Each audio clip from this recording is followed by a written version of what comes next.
Assalamualaikum warahmatullahi wabarakatuh. Kami dari kelompok 5 akan mempresentasikan laporan akhir dari usaha kami, yaitu Nuansa Batik, yang beranggotakan yaitu Meita Devindianti dengan NIM 2061191 dan Fildadian Astrin dengan NIM 2261310. Dan untuk anggota selanjutnya yaitu di sini ada Agustina Wulandari dengan NIM 2261025 dan yang terakhir yaitu Felicia Mayansari dengan NIM 2261065. Baik, di sini saya akan menjelaskan kenapa kami memilih usaha yang bernama Nuansa Batik. Di sini usaha yang kami jalankan yaitu bergerak di bidang fashion, terutama pada peminat batik. Kenapa batik? Karena batik adalah salah satu komoditi yang banyak diminati oleh masyarakat.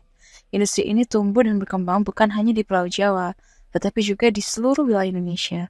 Potensi eksternal industri batik ini cukup besar karena didukung aturan pemerintah daerah tentang penggunaan pakaian batik pada lembaga pemerintahan dan sekolah. Potensi internal industri batik masuk dalam kategori sedang karena masih terdapat beberapa kendala internal yang harus dicarikan solusinya. Di antaranya sumber bahan baku yang harus dikirim dari Pulau Jawa. Tetapi dalam hal ini kami sangat optimis dengan kami menjalankan batik ini bisa dikirim ke luar negeri dan memperkenalkan budaya Indonesia. Dan di sini saya akan menjelaskan pada slide berikutnya, yaitu kontribusi setiap anggota. Di sini terdapat Meita Devindianti menjabat sebagai Direktur dan Manajer HRD. Ia memiliki tanggung jawab membuat rencana kerja atau program kerja, memimpin rapat anggota dalam rangka implementasi pelaksanaan program kerja Nuansa Batik. Yang selanjutnya yaitu membuat laporan pertanggungjawaban setiap 1 bulan sekali, dan yang terakhir yaitu mengendalikan dan mengevaluasi pelaksanaan program kerja. Dan untuk selanjutnya di sini ada Agustina Wulandari menjabat sebagai manajer keuangan dengan tanggung jawab membantu ketua dalam menjalankan tugas dan tanggung jawabnya. Ya, dan selanjutnya menyelenggarakan administrasi pembukuan keuangan organisasi, mendokumentasikan, menyimpan bukti-bukti transaksi yang telah dilakukan, dan menyusun laporan keuangan bulanan dan tahunan. Dan yang terakhir yaitu menerima dan mengeluarkan uang atas dasar perintah manajer HRD. Kontribusi setiap anggota. Fildadian Astrin menjabat sebagai manajer produksi yang memiliki bertanggung jawab dan mengawasi pelaksanaan proses produksi mulai dari bahan baku awal sampai menjadi barang jadi, menjaga dan mengawasi agar mutu bahan baku dalam proses dan mutu barang jadi sesuai dengan standar yang telah ditetapkan perusahaan, melakukan perencanaan dan pengorganisasian jadwal produksi. Felicia Mayansari menjabat sebagai manajer pemasaran yang bertanggung jawab merencanakan, mengarahkan, atau mengkoordinasikan kebijakan dan program pemasaran antara lain melihat permintaan untuk produk dan jasa yang ditawarkan oleh perusahaan dan pesaingnya serta mengidentifikasi pelanggan potensial. Jangkauan pasar. Dalam memasarkan produk, kami tidak hanya memasarkan secara offline, namun kami juga memanfaatkan sosial media sebagai alat pemasaran. Sosial media yang kami gunakan antara lain Instagram, TikTok, Facebook, Shopee. Kami memasarkan produk kami ke semua masyarakat lokal atau wisatawan, baik domestik maupun mancanegara. Kami juga mengupload katalog penjualan setiap minggunya ke semua sosial media kami dan kemudian membuat laporan kegiatan.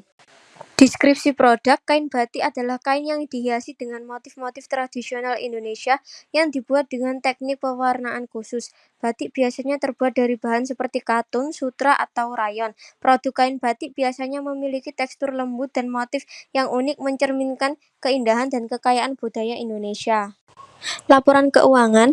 Pada tanggal 23 Juni 2024, jenis produk batik corak daun bunga, pembayaran melalui BRI, jumlah 1, harga satuannya 180.000, jadi total penjualannya adalah 180.000.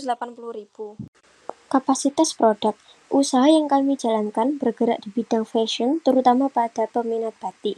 Usaha kami memiliki kapasitas barang atau stok yang tersedia. Kami memiliki ketentuan dalam melayani konsumen, yakni waktu pengemasan kurang dari 2 hari, menyediakan beberapa motif batik yang sudah tersedia, tidak pre-order, menyediakan beberapa ukuran batik yang sudah tersedia, tidak pre-order. Ukuran dan harga produk: batik tulis full tulis 1 kali proses, harganya Rp300.000 hingga Rp350.000.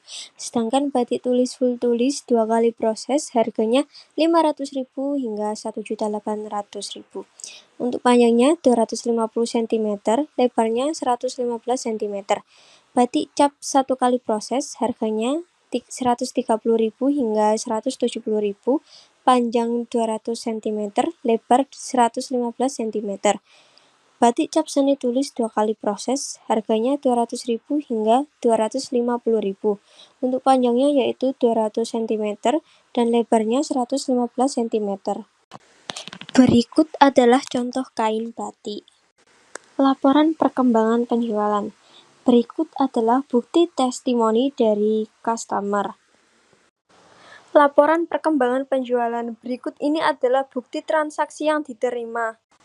Laporan penyelesaian. Mengurangi pengangguran. Dengan adanya usaha ini, kami mendapatkan pendapatan sehingga kami dapat memiliki penghasilan. Jika usaha ini lebih dikembangkan, maka akan mengurangi pengangguran. Menyisihkan sebagian pendapatan untuk sebuah sedekah Jumat berkah. Dengan adanya usaha ini, kami memiliki keinginan untuk menyisihkan sebagian pendapatan kami untuk Jumat berkah. Berikut ini adalah link sosial media dari kelompok kami. Ada link Instagram bisnis kami, link TikTok, link Facebook, dan juga link marketplace internasional. Oke, baik. Sekian presentasi dari kelompok kami. Jika kami ada kurang lebihnya, kami memohon maaf yang sebesar-besarnya. Terima kasih atas perhatiannya. Wassalamualaikum warahmatullahi wabarakatuh.